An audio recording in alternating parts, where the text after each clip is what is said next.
A conciliação é um método usado para colocar fim em conflitos de uma maneira muito mais tranquila. É por meio dela que as duas partes chegam a um acordo sem que haja necessidade de que esse processo vá até as mãos de um juiz. Tudo é resolvido com a ajuda de um conciliador. Tudo muito mais fácil e o objetivo, claro, é a harmonização social, respeitando com certeza os limites de cada uma das partes. Essa técnica da conciliação usa alguns métodos muito importantes, como, por exemplo, a informalidade, a simplicidade, economia processual, celeridade, fica tudo muito mais rápido, a oralidade e a flexibilidade processual. Ou seja, é tudo muito mais fácil, mais rápido e é bom para as duas partes envolvidas. É por isso que o Saiba Mais de hoje fala sobre esse tema, conciliação, um tema tão importante para o sistema judiciário brasileiro. E para conversar com a gente sobre esse tema importante, a gente está aqui com o juiz auxiliar da presidência do Conselho Nacional de Justiça, o doutor André Goma. Muito obrigado por estar aqui com a gente, doutor. A minha primeira pergunta é a seguinte: quem pode ser conciliador e mediador e quais são as diferenças entre essas duas funções? Tem duas respostas aí. Uma, como é hoje qualquer pessoa pode ser mediador ou conciliador. Basicamente porque ainda estamos num regramento do Código de 73 e ainda não está em vigor a lei de mediação. Entrando em vigor a lei de mediação, só poderá ser mediador quem tiver pelo menos 2 anos de formado em um curso de graduação registrado no MEC e treinamento em mediação, com todo um ciclo de capacitação que está estabelecido pela Resolução 125 e pelo artigo 167, parágrafo 1º do novo CPC. Esses treinamentos são feitos no Poder Judiciário de cada estado? E são feitos por escolas, por instituições cadastradas no Poder Judiciário ou pelo próprio Poder Judiciário. Há alguma diferença entre o trabalho do conciliador e do mediador?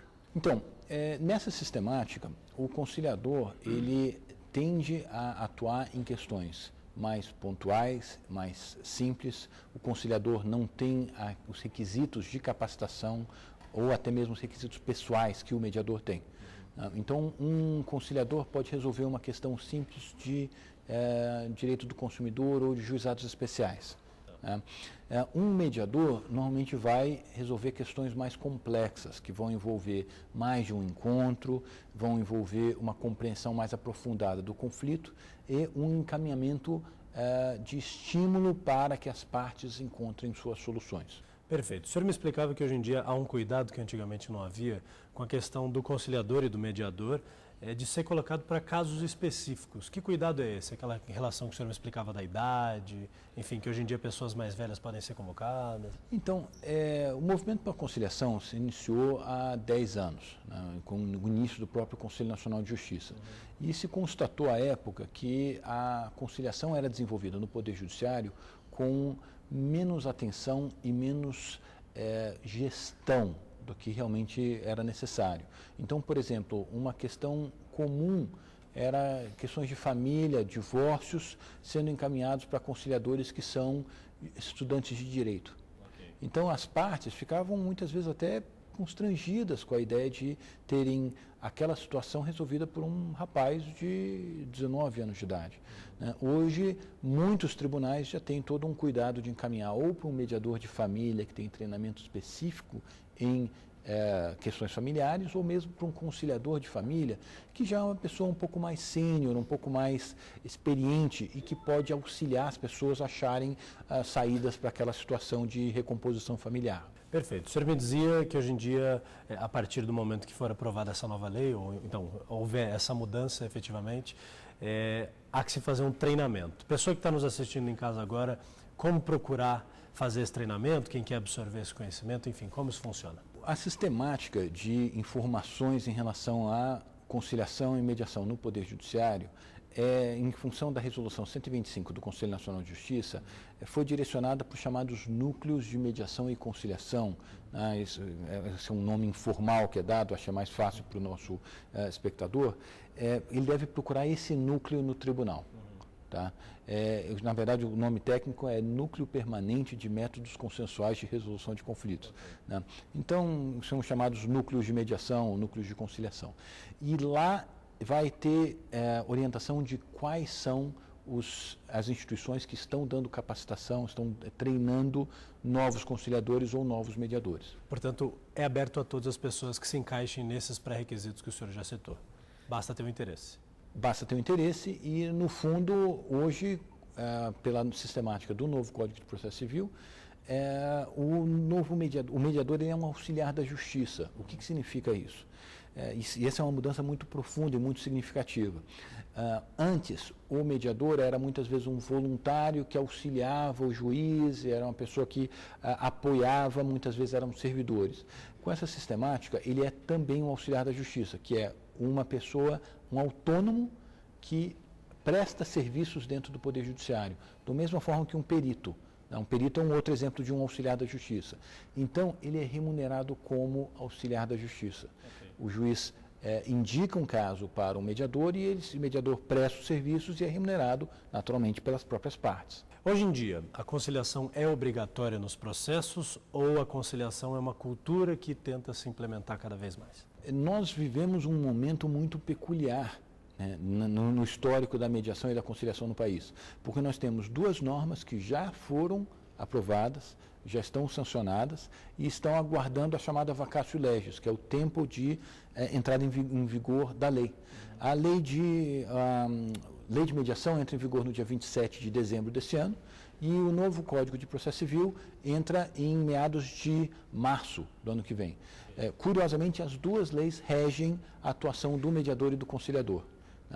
Então, respondendo a sua pergunta, hoje a atuação do mediador ela acaba sendo encaminhada já como uma forma de preparação para a entrada em vigor dessas duas leis. Então, a gente conversa então com o juiz auxiliar da presidência do CNJ, que é o doutor André Goma, conversa que está boa, muito informativa, daqui a pouco a gente volta para continuar esse papo.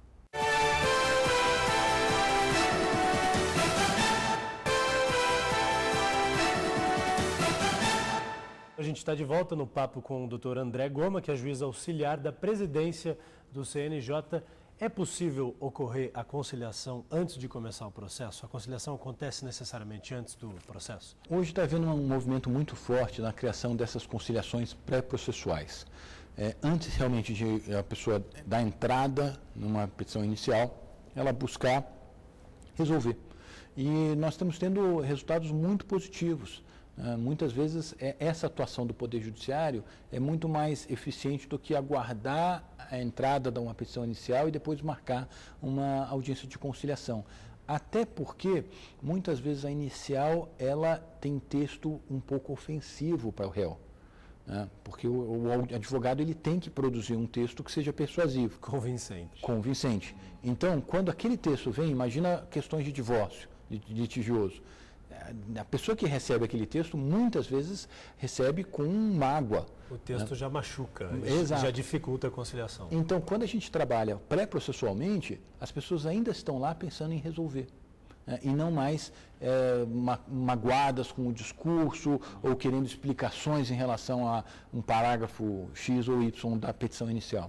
Mas é mais comum a conciliação acontecer após o processo já ter iniciado ou antes? A tendência hoje é um grande movimento para pré-processual. Hoje existem mais conciliações processuais do que pré-processuais, mas está havendo um claro movimento para que isso aconteça de uma forma pré-processual. Não só presencialmente, mas também online. Existem vários movimentos em vários tribunais criando espaços para que as pessoas possam resolver os seus conflitos antes de levar formalmente como um litígio no Poder Judiciário. Então está levando para o Poder Judiciário, mas de uma forma mais amigável. Qual que é o grau de satisfação das pessoas quando conseguem resolver um litígio que tinha tudo para ser uma coisa difícil, de uma maneira mais fácil, através da conciliação? As pessoas ficam satisfeitas, felizes? A constatação foi extraordinária. Por quê? Curiosamente, o papel do Poder Judiciário muda dependendo do processo utilizado para a resolução do conflito. Quando nós temos um juiz dando uma decisão, ele está impondo uma solução. E as pessoas têm que se subordinar a uma decisão de um terceiro. Né? Quando elas participam de um acordo, elas constroem, elas participam, elas vivem aquela solução. E mais do que isso, o judiciário passa a ser um centro de harmonização, de aproximação, de soluções e não de imposições. Então, as pesquisas de satisfação do jurisdicionado têm indicado índices de satisfação, quando há treinamento adequado, acima de 98%. 98% de satisfação. Satisfação. Okay. O senhor acredita que esse dado pode trazer e pode levar a criar uma corrente para que cada vez mais pessoas busquem esse tipo de resolução? Com a Resolução 125, que foi espelhada na Lei de Mediação e também no novo Código de Processo Civil, eu acho que a gente pode dizer até mais. A gente pode dizer que com essa nova sistemática, a conciliação e a mediação são as principais formas de resolverem conflitos no Poder Judiciário.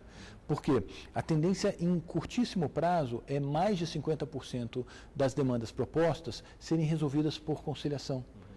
E o juiz instruir e sentenciar ser exceção. E a grande vantagem disso é que, o jurisdicionado é atendido de uma forma mais célere, mais participativa, mais democrática, e, ao mesmo tempo, aquele tempo de demora do grau recursal, ele acaba, porque não tem recurso em relação a um acordo que normalmente é homologado e espontaneamente cumprido. O número de execuções de acordos no Brasil é muito baixo. As pessoas que fecham acordo tendem a cumpri-los. Ok, acho que a gente está conseguindo convencer as pessoas de que cada vez mais é interessante fazer a conciliação, mas mesmo assim a gente tem que fazer um intervalinho, daqui a pouco a gente volta.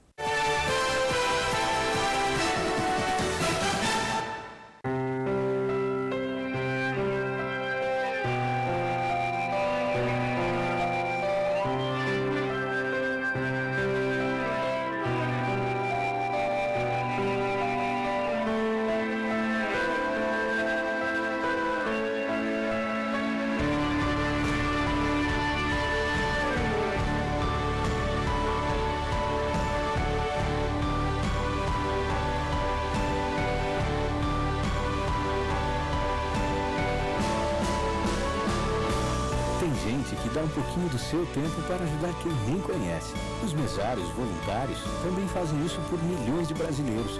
E se você tem mais de 18 anos, também pode ser um deles. É só se cadastrar no seu cartório eleitoral ou acessar o TRE do seu estado em justiçaeleitoral.jus.br. A democracia e milhões de brasileiros agradecem. Justiça Eleitoral, a justiça da democracia.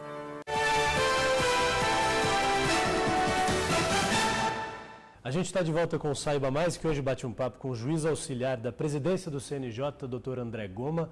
Doutor, na última semana da conciliação teve um dado importante e relevante, que houve uma redução de cerca de 10% no número de casos conciliados na comparação com 2014. Mas isso não necessariamente é algo negativo, pelo contrário, é uma mudança de cultura. Queria que o senhor explicasse isso, por gentileza. O que representa essa redução? Então, essa foi a 10ª edição da Semana Nacional de Conciliação. Na primeira Semana Nacional de Conciliação, não havia uma cultura de conciliação. Então, existia um grande número de casos que eram absolutamente conciliáveis e que estavam represados, aguardando um mutirão. Né? Então, naturalmente, existia necessidade de mutirões, de uma atuação muito enfática em relação à Semana Nacional de Conciliação. Progressivamente, as conciliações estão sendo feitas durante o ano inteiro. Então, os casos que são levados para a Semana Nacional de Conciliação hoje são em número menor do que há 10 anos. E mais do que isso, se nós compararmos o índice de conciliação no resto do ano, em alguns casos a gente vai ver que o número de conciliações subiu quase 1000%. Ao longo do ano? Ao longo do ano. Okay. Né? Então, ao longo do ano, 1000%, a gente está trocando por uma redução de 10% na Semana Nacional de Conciliação. É uma boa troca, não só para o Poder Judiciário, mas muito mais do que isso, para o próprio jurisdicionado, que começa a entender que o papel do Poder Judiciário não é impor soluções. A gente só faz isso quando as partes não conseguem construir seu próprio acordo.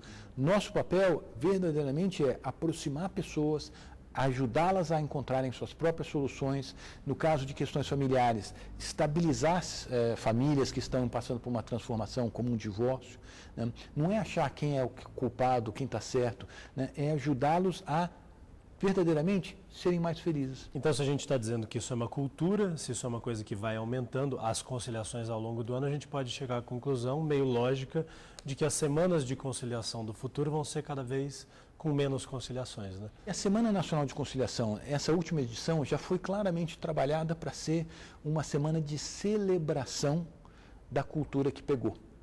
Então, não havia a pretensão de continuarmos sempre em números crescentes, mas o que nós precisamos agora é atingir aquela parcela da população que muitas vezes acha oneroso buscar o Poder Judiciário.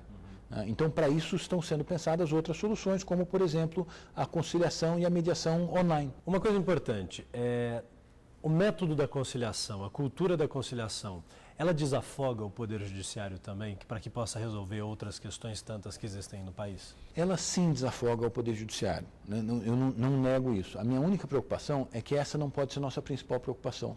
A principal preocupação tem que ser atender melhor o jurisdicionado. Claro. Tá?